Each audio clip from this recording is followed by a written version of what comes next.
In 1942, Field Marshal Erwin Rommel, the Desert Fox, brings blitzkrieg to Egypt. All that stands between his panzers and Cairo is the British 8th Army. General Bernard Montgomery must fight back in the desert dunes. Now, newly colorized footage takes us to the heart of the action. 100-degree heat, brutal sandstorms, and swarms of flies create punishing fighting conditions.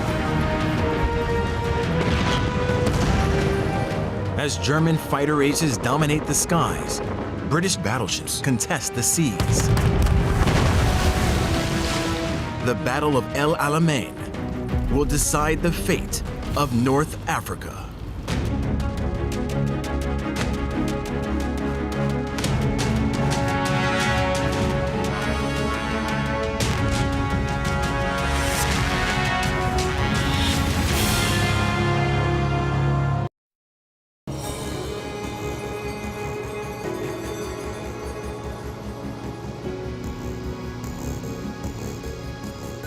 British Flight Lieutenant Robert Millward records his descent into the Egyptian capital, Cairo. Europe is on the brink of war, but 2,000 miles from London, Millward has time to see the sights.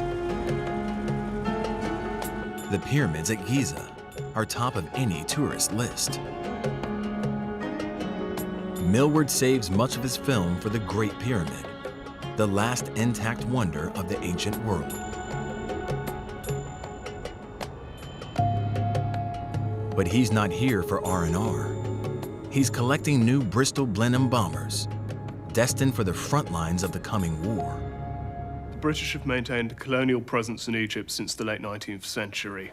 They fight against the Ottoman Turks to defend it during the First World War, and they prepare to do so again against the Germans and Italians during the Second World War. The jewel in Egypt's crown is the Suez Canal. The Suez Canal is the lifeline of the British Empire.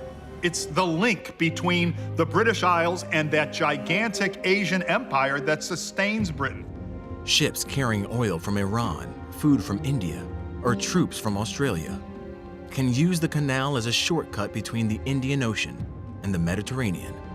It saves a 2-week detour around Africa on each trip. But it makes North Africa coveted real estate for ambitious imperial powers.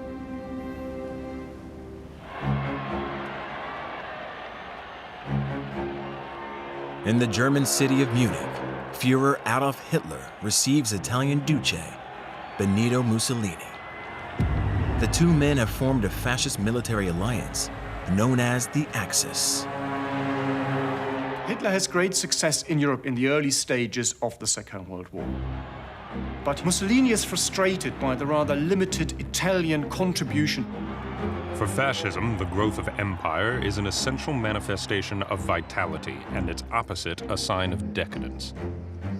Mussolini's great vision is to rebuild Italy in the image of the ancient Roman Empire.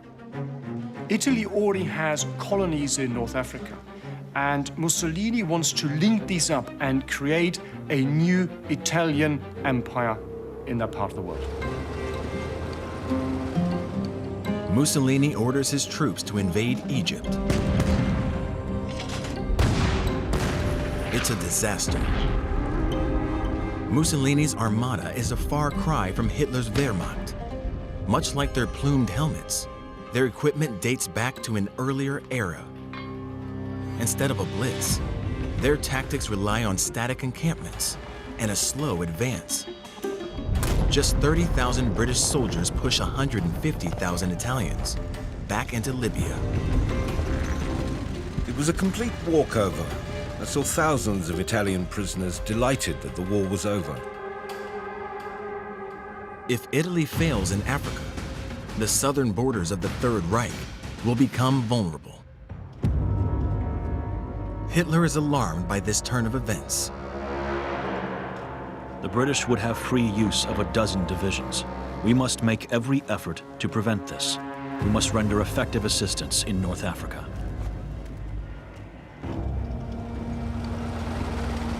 Nazi propaganda film crews tout the arrival of the new Afrika Korps in the Libyan capital, Tripoli. It's the first time German forces have traveled this far south, but they say they are prepared for the 115-degree heat. The soldiers sport new olive-colored desert uniforms, made from lightweight cotton instead of wool, and topped with a wide-brimmed sun helmet. Steel Panzer Mark III tanks will act as an oven in the fierce sun, so they add cooling ports to the engine hatches. Watching on is their newly appointed commander, the Maverick General, Erwin Rommel. General Rommel is Hitler's favorite field commander. He has what Hitler wants: boldness, surprise, speed. He's sent to North Africa simply to support the Italian ally. But as the world is about to find out, you rarely limit Rommel in terms of his aims. 400 miles east of Tripoli, the Afrika Korps pass under the Arch of Fellaini. This 100-foot-high ornate landmark straddles the only road between Tripoli and Cairo. It was commissioned by Mussolini as part of his attempt to recreate the Roman Empire. The inscription at the top reads, "O Almighty Son, you will never look upon a city greater than Rome." Rommel may disagree. Technically, Rommel is under Italian command, but he chooses to ignore the Italian orders to simply defend Libya. His idea is to win North Africa, to gain glory for the German army, and of course, personal glory for himself. It is during the pursuit, when the beaten enemy is still dispirited and disorganized, that most prisoners are made and most booty captured.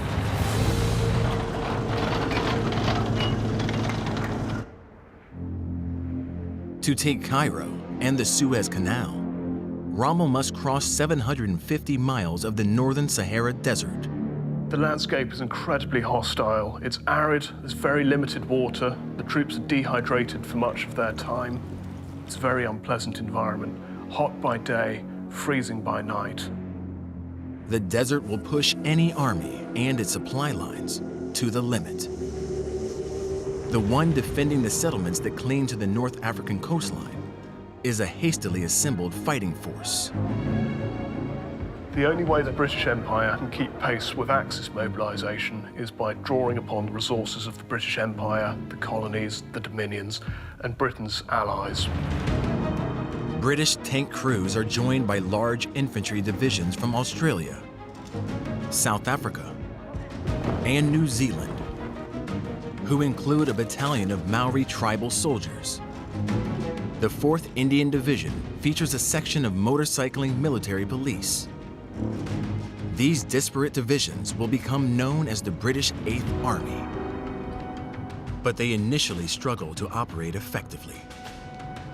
8th Army is torn between fighting the Axis forces in Africa and contributing strength to Britain's ongoing campaigns elsewhere. There's also a failure to concentrate force effectively and to instill cooperation between the different arms. Rommel catches them cold. In March 1941, the Panzer Army Africa descend from the desert dunes and attack the British camp at El Agila. Wrecked vehicles are left behind by the hasty British retreat. By the end of the day, Rommel is surveying the captured city and already pushing on to the next target. Rommel has a small force, a division plus, maybe a division and a half. But because it's so small, he can whip it around in a way that the British simply cannot match, and frankly, cannot even understand. British vehicles are old and worn out. Under pressure, they break down, and organized retreat turns into harried flight. It seemed that everyone was doing their best to put the greatest distance between themselves and the enemy. Everybody was rushing headlong back to Egypt. Rommel's success makes him a German hero.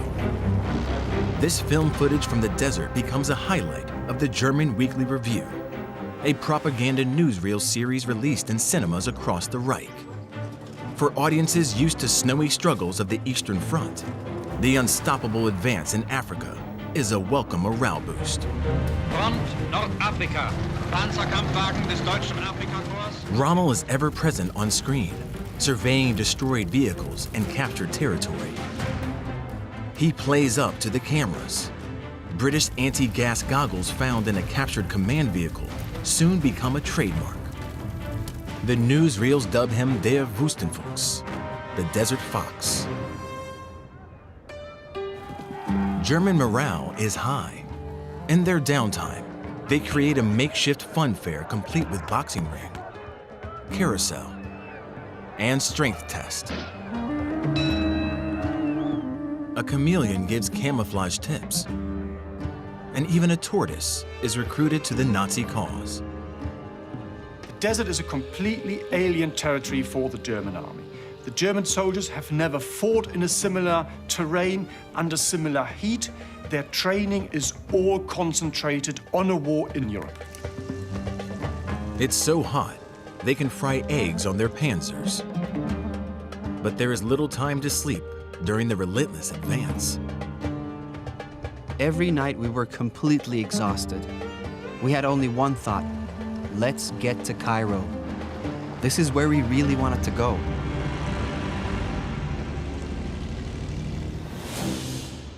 The newsreel footage is not just overblown propaganda. Rommel's troops are forcing the British army back across the barren desert towards Egypt. In June 1942, Rommel seizes the last British stronghold in Libya, the port town of Tobruk. The Nazis take 32,000 captives.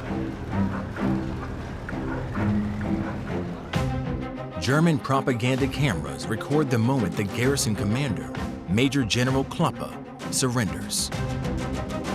With the port in their hands, fresh supplies power the Afrika Korps towards the Egyptian border.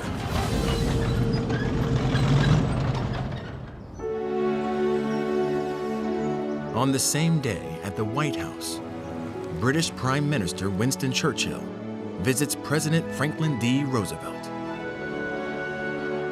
As U.S. troops parade down New York's Fifth Avenue, the men plan America's first deployment to the European War. A massive invasion of North Africa.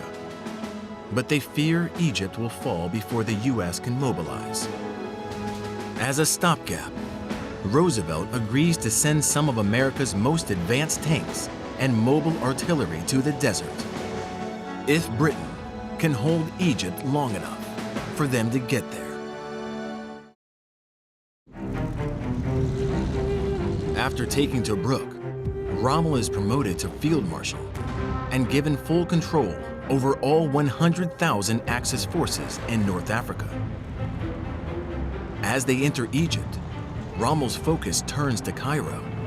Take it, and he will control North Africa and the Suez Canal. British civilians in the city, alarmed by the news from the border, begin a mass evacuation. Author Olivia Manning observes the panic. We were amazed to find uproar when we reached the station, the train packed with every sort of European refugee. The Egyptian porters entered into the excitement, with shouts of "Germans coming, you go, Germans come."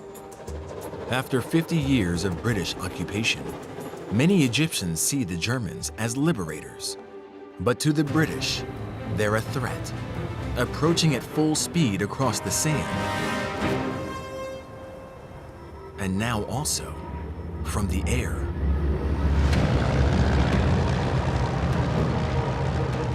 Home movie footage, shot by members of Luftwaffe Fighter Wing 27, shows graders scraping airfields from the desert, ready for the arrival of German air power. During the early stages of the campaign, the German Luftwaffe is able to fight successfully against a weakened Royal Air Force and to support the German operations on the ground. In the skies over the desert, gun cameras attached to the Messerschmitt Bf-109 aircraft reveal the high-speed fighter's distinct advantage.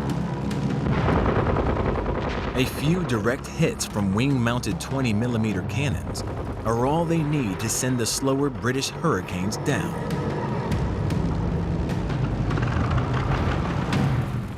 Newsreels make German aces celebrities. Hans-Joachim Marseille is fresh from the Battle of Britain. There, he had a reputation as a skilled but reckless pilot and a womanizer. He's often grounded for being too tired to fly sorties. But he embraces the asceticism of desert life and becomes a hero to the Hitler youth camps back home. He gains fame for extreme attack angles and diving right into the middle of enemy formations. You gotta be able to shoot from any position, from left or right turns, out of a roll, on your back. Only then can you plunge into the middle of an enemy swarm and blow it up from the inside.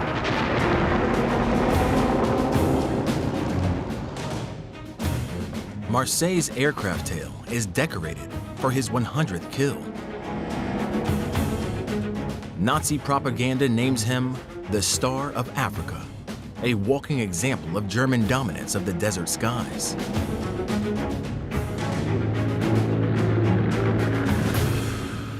On the ground, the British 8th Army has retreated back into Egypt.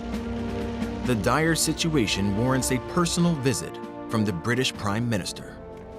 By going to Egypt, Winston Churchill wants to demonstrate that he's got command of the situation, both to the British public, but more importantly to his American allies.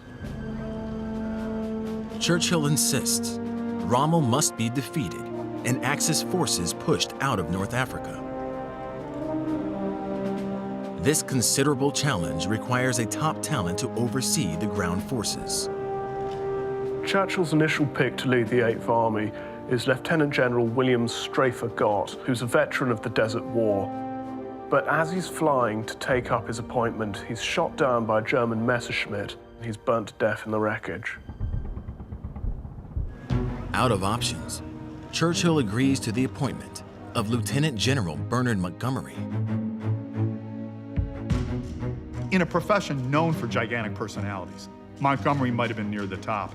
Even his own British colleagues see him as arrogant and self-obsessed and just a thoroughly unpleasant personality.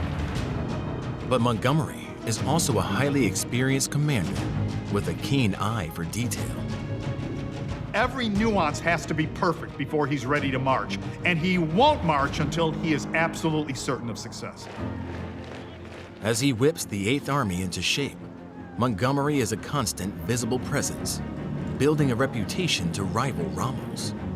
Instead of goggles, he adopts a black tank regiment beret to connect with the rank and file.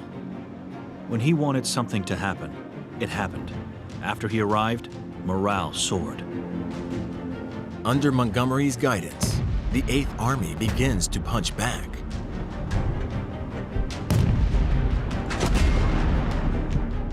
Rommel's advance stalls near the small railroad station of El Alamein. The new front line is just 150 miles west of Cairo. The terrain here presents a natural choke point. To the north, the sea. To the south, a vast unpassable expanse of salt marshes known as the Qatar Depression. The 25-mile stretch of rocky desert in between forces a tactical battle of wits. Rommel wants to keep the Allies on the defensive. When the first attempt to break through the British lines at Alamein fails, Rommel decides to dig in. He hopes that he will be able to bring up more reinforcements to the front line in order to relaunch the offensive. Between July and October, Axis engineers create a 3-mile deep killing zone of defensive positions, mines, and barbed wire. They christen them the Devil's Gardens. Panzer divisions patrol, ready to react to Allied breakthroughs. If Montgomery is to achieve his task of pushing Rommel out of Africa, the 8th Army must find a way through these brutal defenses.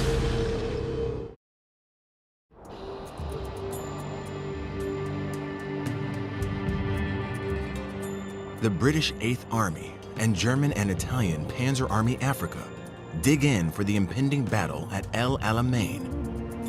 Now they bear the brunt of the brutal desert conditions. The North African desert creates enormous wear and tear on the troops' vehicles, on their equipment, on their weapons, and it's a very difficult environment for the human body too. Vast sandstorms scour the soldiers. Wind speeds can reach 90 miles an hour. We gasped in breath painfully through handkerchiefs held over our faces, and sweat poured off our bodies in the unbearable heat. Once the storm passes, swarms of sandflies arrive. Drawn to food, human waste, and dead bodies, they are a relentless nuisance. Flies get into the food, contaminate fluids, and can turn even fairly minor wounds septic. Despite signs urging the Germans to boil water before use, disease is common. Rommel himself contracts dysentery and jaundice, which lead to a liver infection, low blood pressure, and fainting fits. On September 22nd, he flies back to Germany to recuperate.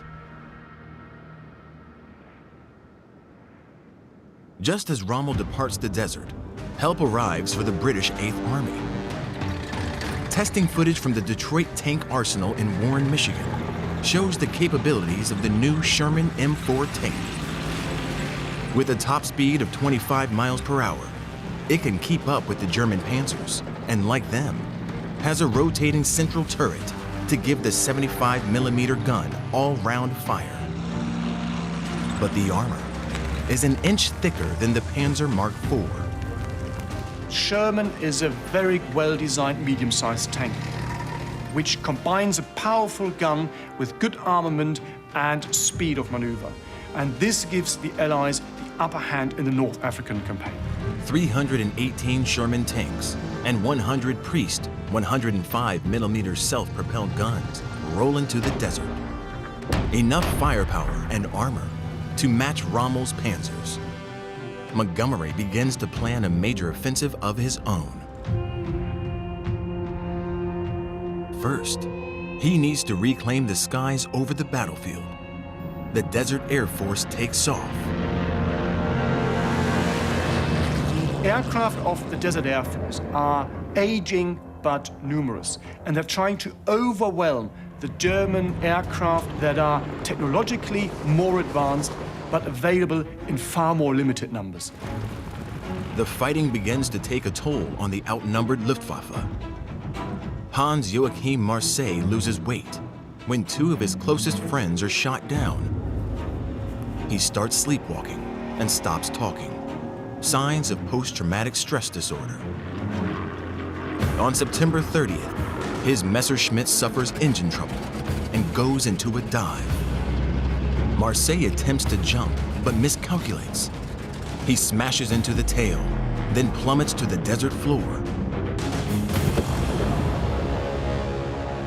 His body can only be identified by medals on the uniform. Once it's recovered, Italian engineers construct a pyramid shrine on the spot he was found. A replica stands there to this day. Every Axis aircraft lost reduces their ability to control the skies. During October, their numbers fall from 770 to just 350, and the British Royal Air Force begin to dominate the desert. Now Montgomery's ground offensive at El Alamein can begin. It's codenamed Operation Lightfoot. Infantry will lead the attack, moving through the minefields and clearing paths for the tanks. The attack will start with a massive artillery bombardment.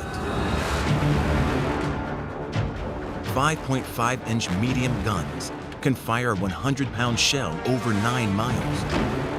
They aim for the furthest German positions. Closer to the front, the numerous 25-pound guns open up. The new American-made Priest mobile artillery gets in on the action too. The whole horizon spewed heavenwards, in a fount of orange and blood-red flame. A tidal wave of sound hammered on our eardrums and whipped our shirts against our chests. Montgomery's insistence on close communication pays off. Each one of the first 882 shells land at exactly the same moment. The whole sky was red with gunfire. Shells were howling over you, exploding around you. It was just horrible. We thought the world was coming to an end. The initial artillery bombardment is hugely effective. It destroys German and Italian guns, it causes casualties amongst the infantry, it cuts the communication lines, and it also has a very severe effect on the morale of the enemy. Under artillery cover, the minesweepers move in. Operation Lightfoot's name is apt. The infantry charged with clearing the mines will want to tread carefully. It's one of the war's most nerve-wracking jobs. Some are lucky enough to get mine detectors, but most infantry just use bayonets to prod the ground. Thousands of mines must be carefully unearthed and diffused to provide a path wide enough for the tanks. In the face of enemy fire, the sappers worked steadily on, keeping to their drill. It takes guts to stay standing up when everyone else is either running forward or lying down. But under heavy fire, the minesweepers can only clear narrow paths. Tank columns advance but run out of space and become gridlocked. Tracks churn up dust. Entire columns head the wrong way. As dawn breaks, German artillery spots the unprotected Allied armor stuck in the sand.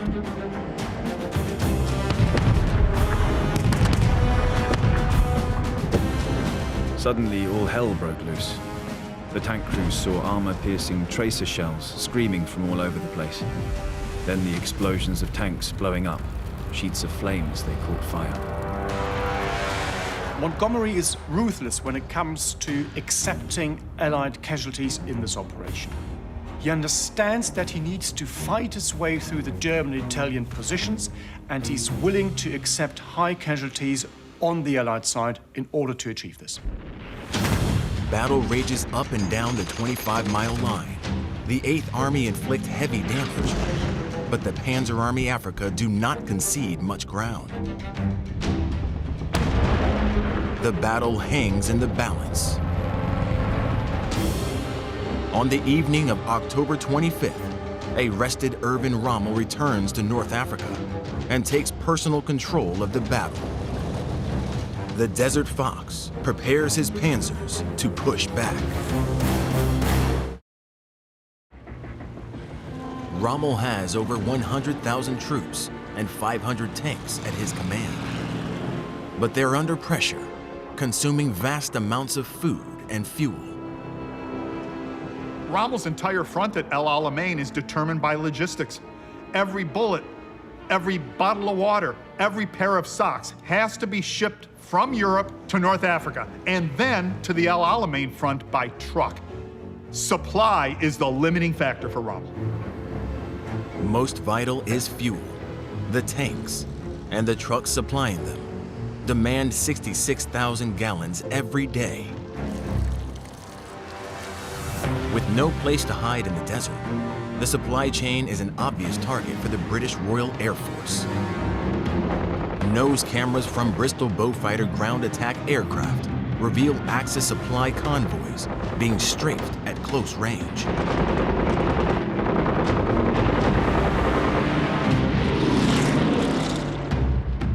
The supply lines are especially vulnerable to the RAF aircraft based on a small British island colony still holding out in the center of the Mediterranean, Malta.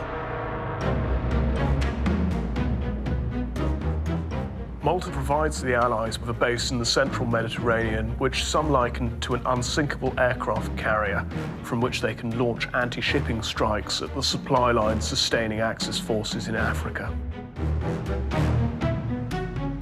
In 1942, the Luftwaffe began a campaign to bomb Malta into submission.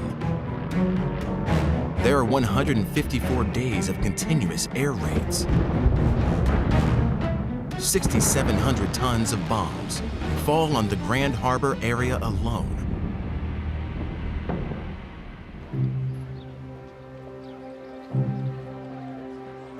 The 250,000 islanders determinedly struggle for survival. We did not have anything to eat. Always hungry. Community kitchens provided us with food, but we were never satisfied.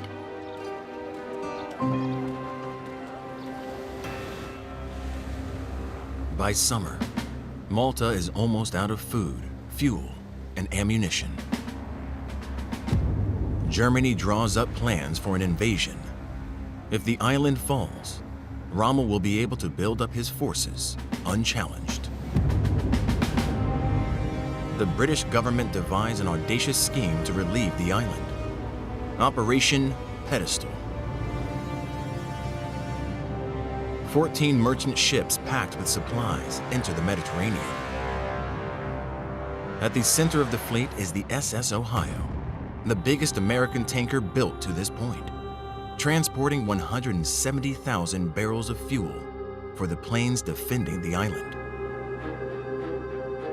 Protecting this precious cargo are 2 battleships, 3 aircraft carriers, cruisers, destroyers, and submarines. The largest naval escort force in the war so far.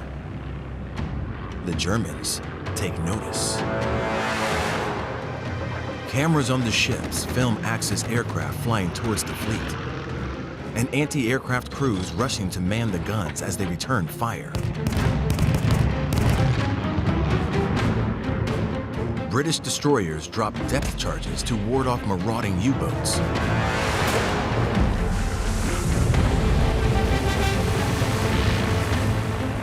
Tracer rounds illuminate the evening sky as the Royal Navy blasts away at the German bombers. The SS Ohio comes under concentrated attack. War correspondent Anthony Kimmins is on board. If ever there was an example of dogged perseverance against all odds, this was it. Any of those hundreds of bombs in the right place, and she would have gone up in a sheet of flame. The Allies suffer heavy losses. Over 500 sailors and airmen are killed. 9 of the 14 merchant ships are destroyed. Finally, the remaining convoy reaches Malta. Crucially, the SS Ohio has made it through, but only just. The massive tanker was hit by a torpedo and is so badly damaged it must be towed into the harbor. It will never sail again. Maltese dockworkers frantically unload the vital fuel from the sinking ship. It allows the British Royal Air Force to continue to wreak havoc on the Axis supply lines. 1/3 of Rommel's supply ships are going to be sunk in the course of this campaign. It's a big problem for the Germans.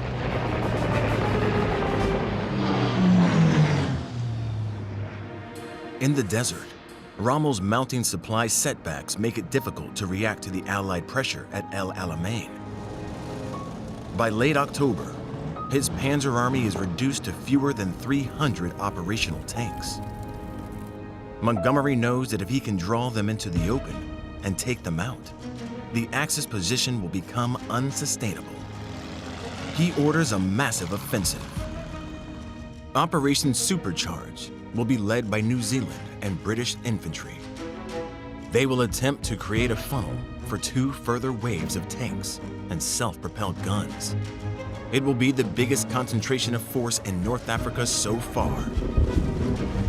At 1 a.m., hundreds of British troops go over the top. There was the deafening crash of the shells bursting, dispersed with fierce bursts of fire from German and British Tommy guns. And occasionally the crash of a British hand grenade exploding in a trench.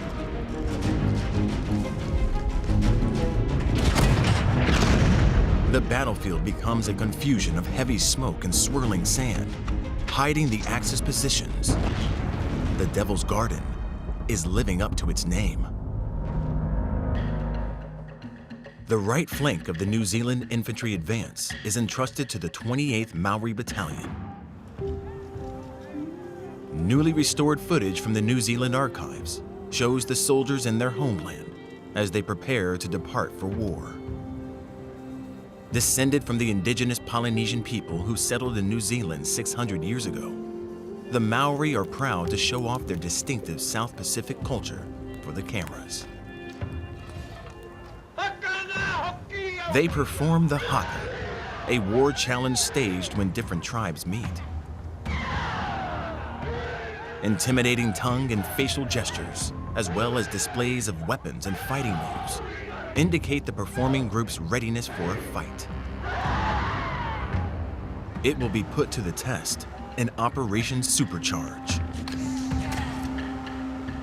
I heard someone calling my name, saying he was badly hit.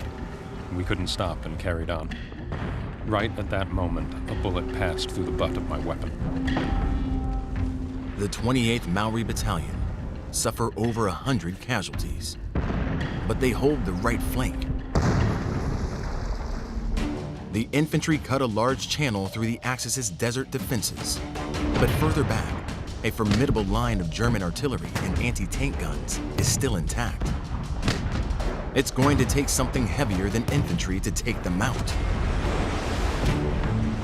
94 Sherman and Grant tanks of the British 9th Armored Brigade blast across the open terrain. With no cover, the German guns wreak havoc on their advance.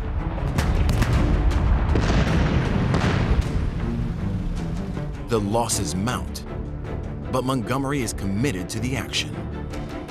He sends over 100 tanks from the 1st Armored Division to join the battle.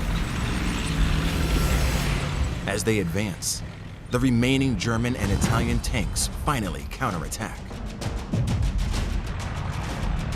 El Alamein is now a clash of tank versus tank.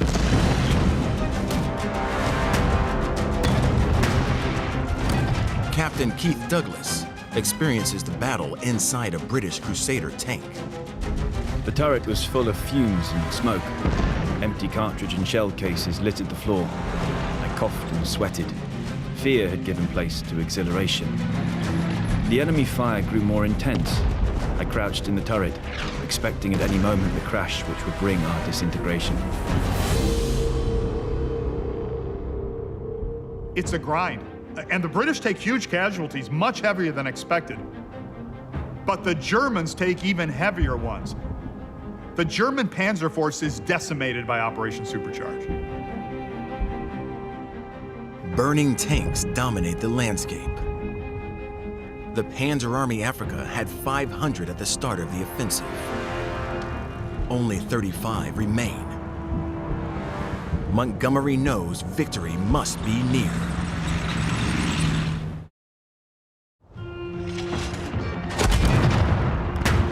"24 hours into Operation Supercharge, British 8th Army Infantry launched renewed attacks along the front line. With no tanks left to support them, the Axis defenders in the Devil's Garden begin to crack.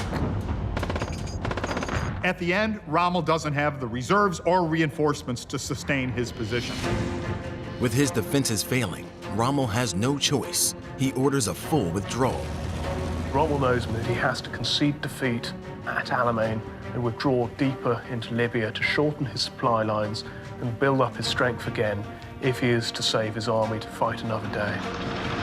As British tanks pursue, news cameraman Terry Ashwood gets right to the action, rolling film from the top of a supply lorry as shells land around him. Shelling and bombing can be quite unpleasant.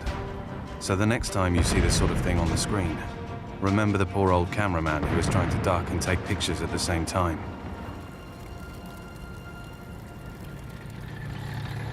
Rare footage reveals a high-level German officer in the act of surrender. General Ritter von Thoma is one of the most experienced panzer commanders in the German army. He's been captured whilst attempting a desperate rearguard action, protecting Rommel's retreat. Montgomery invites von Thoma to dinner that evening to discuss the battle. I was staggered at the exactness of his knowledge. He seemed to know as much about our position as I did.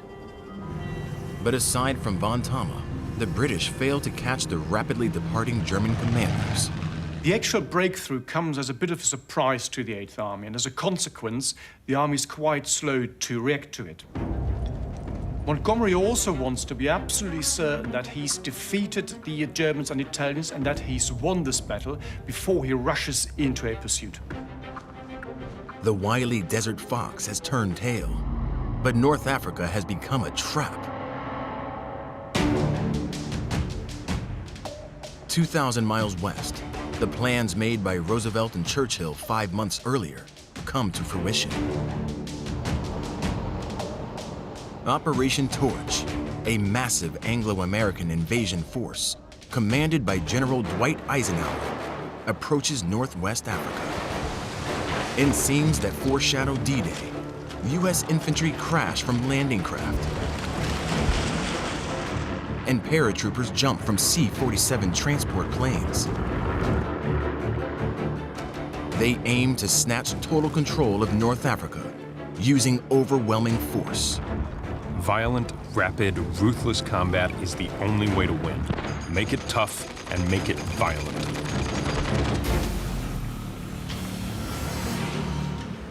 As Rommel moves west, he has some successes against the relatively inexperienced Americans. But despite reinforcements from Italy, his army is overstretched. Rommel and the Axis forces now face Montgomery's troops advancing from the east, a new Anglo-American army advancing from the west. They're caught in between, and whilst there are going to be tough battles ahead, from a campaign perspective, it's game over. Film from the U.S. Army Signal Corps reveals American lead tanks clashing with Panzer Mark IVs. As the enemy turns to flee, swastika flags on the rear become visible. They're meant to mark out the Panzers as friendly to the Luftwaffe. Now they provide a helpful target for supporting British artillery.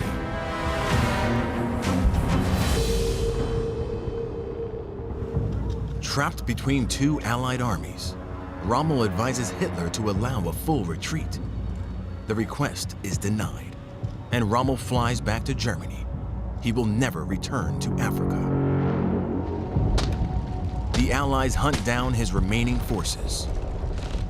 In total, the Axis powers suffer 400,000 casualties in North Africa. It's a major setback for Germany's war effort. Mussolini's dream of a new Roman Empire lies in tatters.